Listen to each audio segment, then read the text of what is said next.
ಅದೇ ರೀತಿ ಮನುಷ್ಯ ತನ್ನ ಪರಿಸ್ಥಿತಿಯ ಅನುಸಾರವಾಗಿ ಅವನ ನಿಯಮವನ್ನು ಬದಲಿಸ್ತಾನೆ.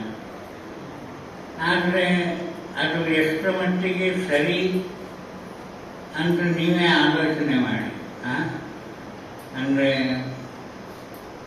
ಮತ್ತೆ ಇನ್ನೊಂದು ವಿಷಯ ಅಂತ ಹೇಳಿದರೆ, ಇದೆಲ್ಲ ನೀವೆಲ್ಲ ಅನುಭವಸ್ಥರು, ತಿಳಿದವರು, ಎಲ್ಲ ಭಕ್ತರು. ಆದ್ದರಿಂದ ನಾನು ನಿಮಗೆ ಏನು ಕಲಿಸಲಿಕ್ಕೆ ಬಂದಿಲ್ಲ ಇಲ್ಲಿ.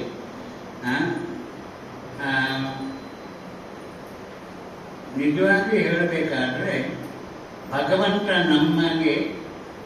ನಮ್ಮ ಯೋಗ್ಯತೆಗಿಂತ ಜಾಸ್ತಿ ಅವನು ನಮಗೆ ಕೊಟ್ಟಿದ್ದಾನೆ.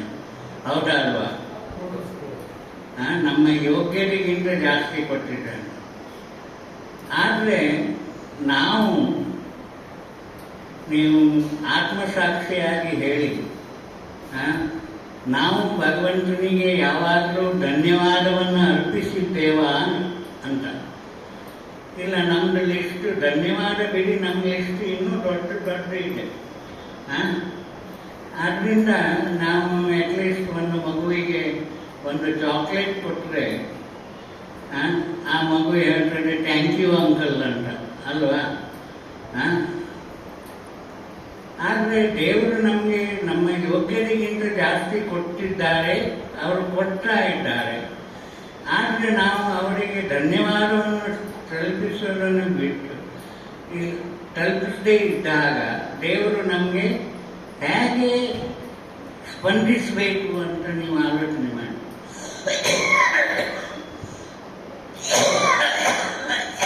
ಸರಿಯರಿ.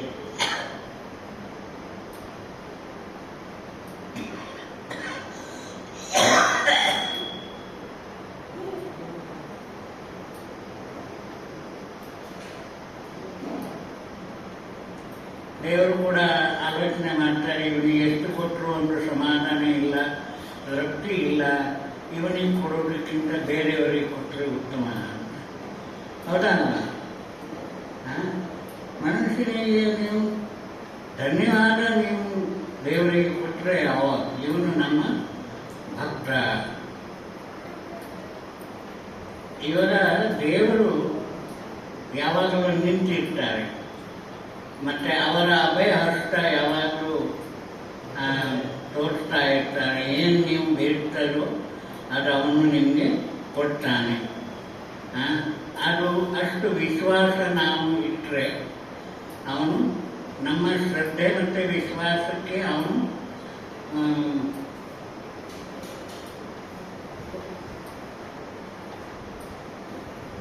ನಿಜವಾಗಿ ಹೇಳೋದಾದರೆ ಅವನು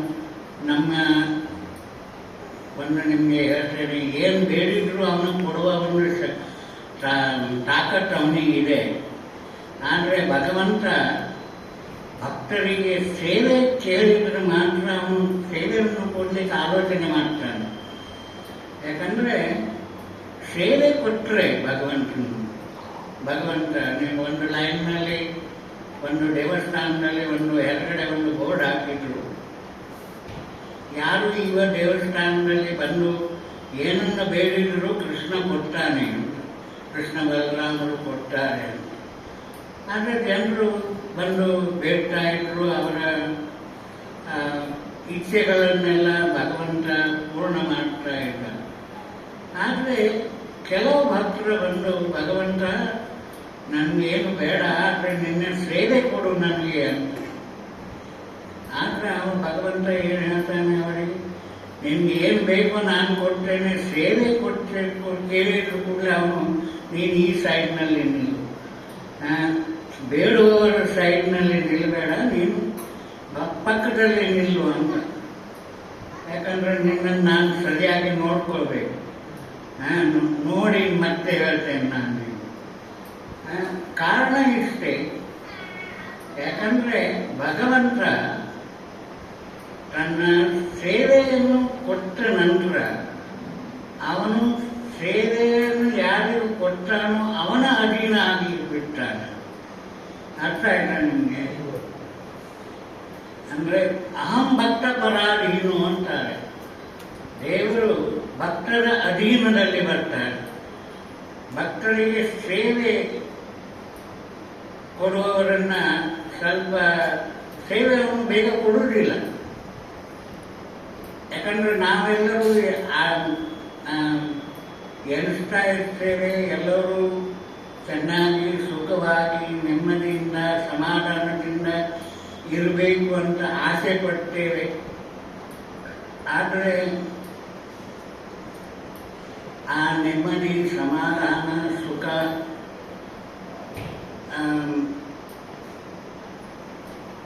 ನಮಗೆ ಹೇಗೆ ಲಭಿಸ್ತದೆ, ಹೇಗೆ ನಮಗೆ ಪ್ರಾಪ್ತಿಯಾಗ್ತದೆ ಅಂತ ಹೇಳೋದು ಶಾಸ್ತ್ರ ನಮಗೆ ತಿಳಿಸ್ತದೆ.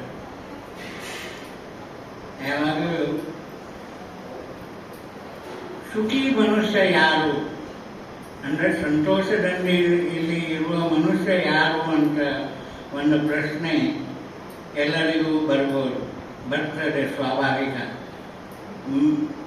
ಅಂದರೆ ಪ್ರತಿಯೊಬ್ಬರು ಜಗತ್ತಿನಲ್ಲಿ ಈ ಜಗನ್ನಾಥನು ಈ ಜಗತ್ತನ್ನು ಸೃಷ್ಟಿಸಿದ ಆ ಜಗನ್ನಾಥನ ಈ ಜನರು ಎಲ್ಲರೂ ಸುಖವಾಗಿ ಇರಬೇಕು ಅಂತ ಅಪೇಕ್ಷೆ ಪಡ್ತಾರೆ.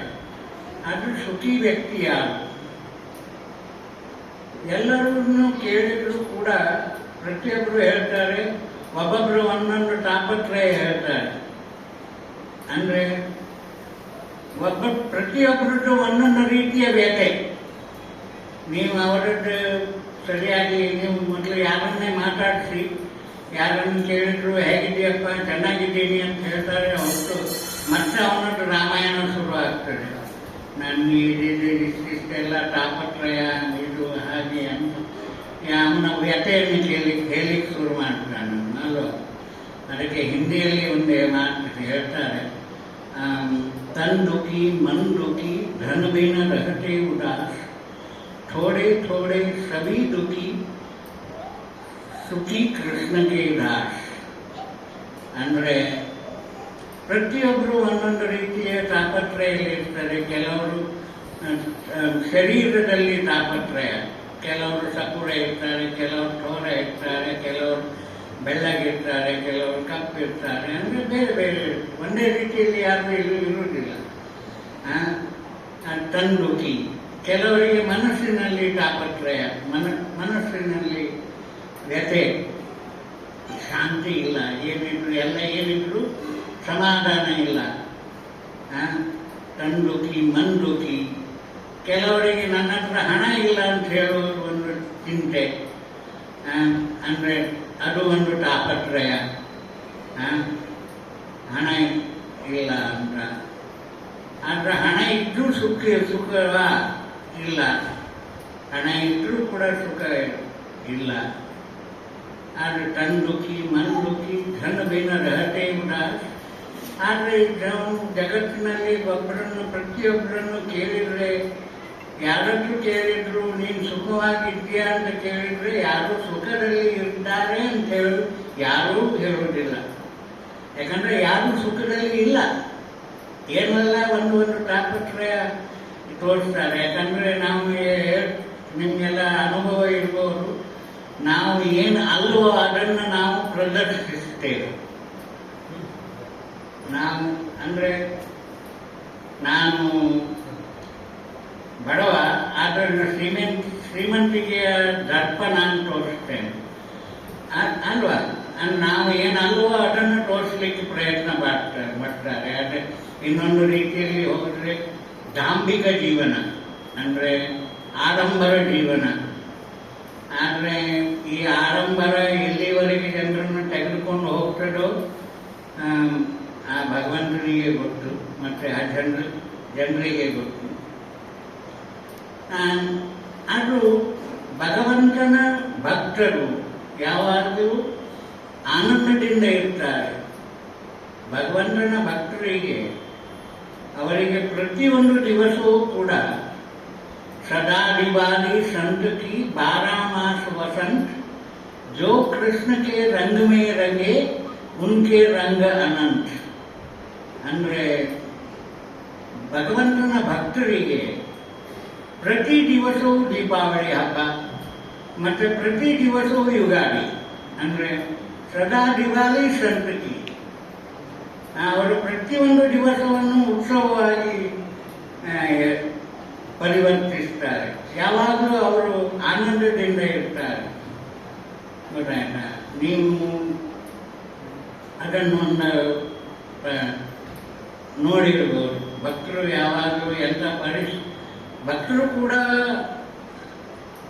ಅವರಿಗೆ ತಾಪತ್ರಯ ಇಲ್ವೋ ಇದೆ, ಕಷ್ಟ ಬರುವುದಿಲ್ವೋ ಬರ್ತದೆ.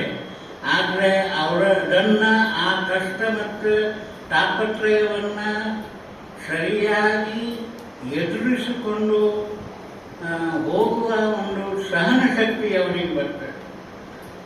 ನಿಜವಾಗಿ ನಾನು ನಿಮಗೆ ನನ್ನದೇ ಒಂದು ಉದಾಹರಣೆ ಹೇಳ್ತೇನೆ. ನಾನು ಕ್ಯಾನ್ಸರ್ ಸರ್ವೈವರ್. ನನ್ನ ಫುಡ್ ಪೈಪ್ನಲ್ಲಿ ಕ್ಯಾನ್ಸರ್ ಆಗಿತ್ತು. ಈ ಕೆಮೋಯಿನ್ ಮತ್ತು ರೇಡಿಯೇಷನ್ನಿಂದ ನನ್ನ ಈ ರೈಟ್ ಹ್ಯಾಂಡ್ ಹಾಫ್ ಪ್ಯಾರಲೈಸ್ ಆಯಿತು ಮೆಡಿಕಲ್ ಇದರಿಂದ. ಮತ್ತು ನನಗೆ ಹಾರ್ಟ್ ಅಟ್ಯಾಕ್ ಬಂತು. 2 ಸ್ಟೆಂಟ್ ನನ್ನ ಹಾರ್ಟ್ನಲ್ಲಿದೆ. ಮತ್ತು ನನಗೆ ಕೊರೋನಾ ಟೈಮ್ನಲ್ಲಿ 1 ತಿಂಗಳು ಹಾಸ್ಪಿಟಲಲ್ಲಿ ಇದ್ದೆ. ಆವಾಗ ನಾನು ದೇವರ ಹತ್ರ ಜಗಳಾಡ್ತಾ ಇದ್ದೆ. ಹೇ ಕೃಷ್ಣ, ನಾನು ನಿನ್ನ ಭಕ್ತ, ಈ ಎಲ್ಲ ತಾಪತ್ರಯ ಎಲ್ಲ ನನ್ನ ಪಾಲಿಗೆ ಯಾಕೆ? Why only me? ನನಗೆ ಯಾಕೆ ಇದೆಲ್ಲ? ಆಗ ಕೃಷ್ಣ ನನಗೆ ನಂತರ ಈ ಕೆಮಿಕಲ್ ಈ ಮೆಡಿಸಿನ್ನಿಂದ ನಿಮ್ಗೆ ಗೊತ್ತಿರ್ಬೋದು, ಈ ಎಲೋಪೆಥಿ ಮಾತ್ರೆ ಮತ್ತು ವೈಕುಂಠ ಯಾತ್ರೆಗೆ ಅದು ಒಂದು ಟಿಕೆಟ್. ಎಲೋಪೆಥಿ ಮಾತ್ರೆ ಮತ್ತು ವೈಕುಂಠ ಯಾತ್ರೆ ಎರಡೂ ಒಂದೇ. ಆದರೆ ನಾನು ದೇವರ ಹತ್ರ ಜಗಳ ಆಡ್ತಿದ್ದೆ, ನನಗೆ ಯಾಕೆ ಇದೆಲ್ಲ ತಾಪತ್ರಯ? ಆವಾಗ ದೇವರು ಹೇಳಿದರು ನನಗೆ, ನಿನ್ನನ್ನು ನಾನು you are the chosen one. ಏನು ಹೇಳ್ತಾರೆ ಕನ್ನಡದಲ್ಲಿ? ನಿನ್ನನ್ನು ಆಯ್ಕೆ ಮಾಡಿಕೊಂಡಿದ್ದೇನೆ ನಾನು. ಈ ಎಲ್ಲ ತಾಪತ್ರಯವನ್ನು ನಿನಗೆ ಕೊಟ್ಟಿದ್ದೇನೆ, ಯಾಕಂದ್ರೆ ನಿನ್ನನ್ನು ಆಯ್ಕೆ ಮಾಡಿದ್ದೇನೆ ನಾನು.